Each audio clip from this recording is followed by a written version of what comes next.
Hi everyone. We've all heard of that famous catch cry, women and children first. And that idea is epitomized in the sinking of the Titanic, with women and children going to the lifeboats first. The idea of women and children taking precedence is not a legal requirement, it's a social expectation, but one that evolved through the 19th century, represents the ideals of Victorian society, and can be traced primarily to the events of one shipwreck. That shipwreck is the sinking of the troopship Birkenhead, and today we're going to look at an excellent book that details those dramatic events. So, the book that we'll be looking at today is David Bevan's Stand Fast. And the subtitle is Women and Children First, the true story of the Birkenhead troopship disaster of 1852. Before we go into the nitty-gritty, let's talk about the context of this ship and why you should read about it, and particularly why you should read this book. When the Birkenhead was built in the late 1840s, it was one of the Royal Navy's first iron warships, and at the time, the Royal Navy was having a debate between whether to stick with timber-hulled warships or whether to go and adopt this newfangled element known as iron. This ship was built as one of the first iron vessels to prove the concept that iron vessels were much more stronger and economical, and due to internal politics, instead of being completed as a frigate, it was converted into a troopship. In 1852, the British Empire was involved in many colonial conflicts, and in this particular instance, the Birkenhead was taking troops to South Africa to combat the 8th out of 9 colonial wars, known as the Kaffir Wars, or the Xhosa Wars. I apologize if my pronunciation's off. It was a series of wars on the South African continent. On the way, this ship had 643 people on board. These included reinforcement troops for South Africa, some of the wives and the children of some of the officers and the troops, as well as several horses, and not to mention the crew on board. One night, while off the coast of South Africa, it smashed into an uncharted rock, and within 15 minutes, the Birkenhead sank, with the loss of almost 2/3 of those on board. 207 people survived, which included all of the women and children.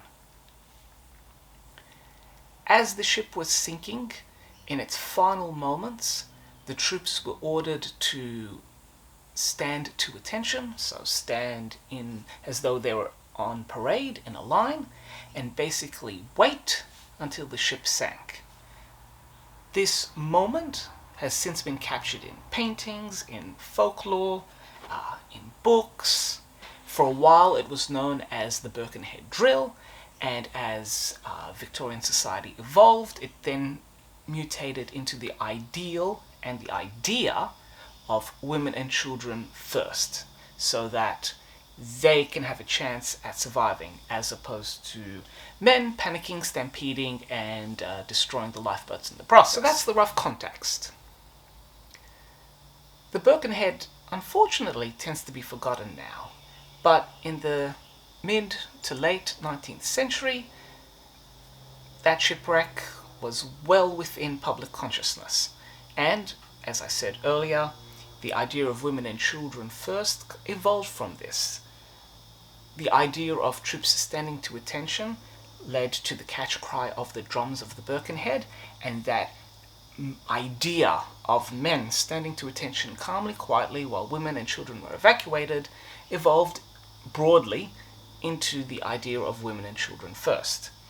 And this book by David Bevan is a fantastic discussion and description of those events, as well as the historical context in which the ship and the troops lived and operated.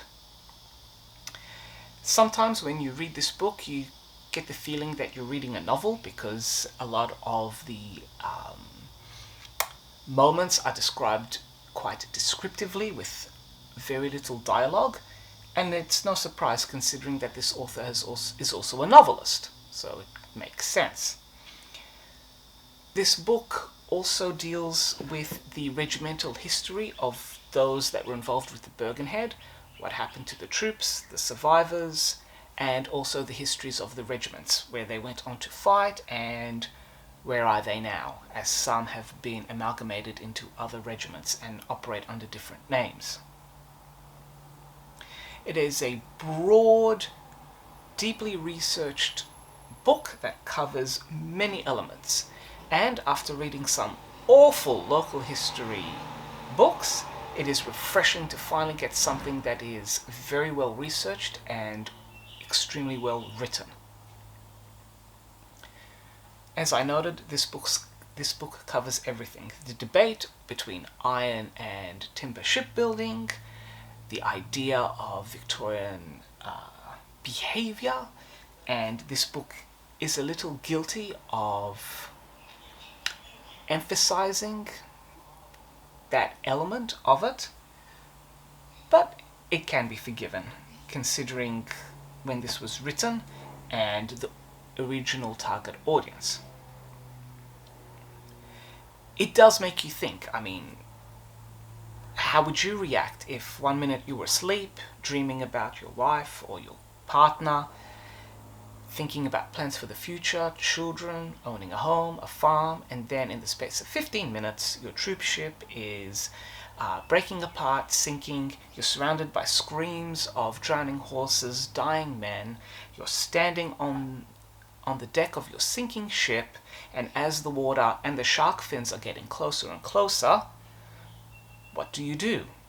In this case, they stood still, obeyed their orders, and stayed to attention as the ship sank. Would you do the same? The book concludes with a discussion of the wreck. The wreck is in relatively shallow waters, so it's diveable. Naturally, it's in fragmented condition. There were rumors of gold being on board, but so far the only gold that has been found has been private coins from the officers. And what is also a tribute to the research that David Bevan undertook in this book is that aside from covering an overall descriptive view of the wreck, he then sets aside a chapter where he allows letters from the actual survivors to fill those gaps in the narrative. And so he's basically allowed the actual survivors a voice, which is beautiful. In some shipwreck books, you get the narrative intermixed with letters or accounts or contemporary newspaper accounts, which is also another approach. What David has done is basically given a separate chapter and then dedicated it entirely to those letters, which is admirable and fantastic because you can definitely hear their voices through those letters. As a work of maritime history, this is a solid entry.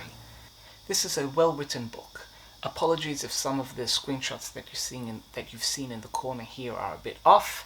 It's a small book, and it's quite hard to get decent screenshots without ripping the spine.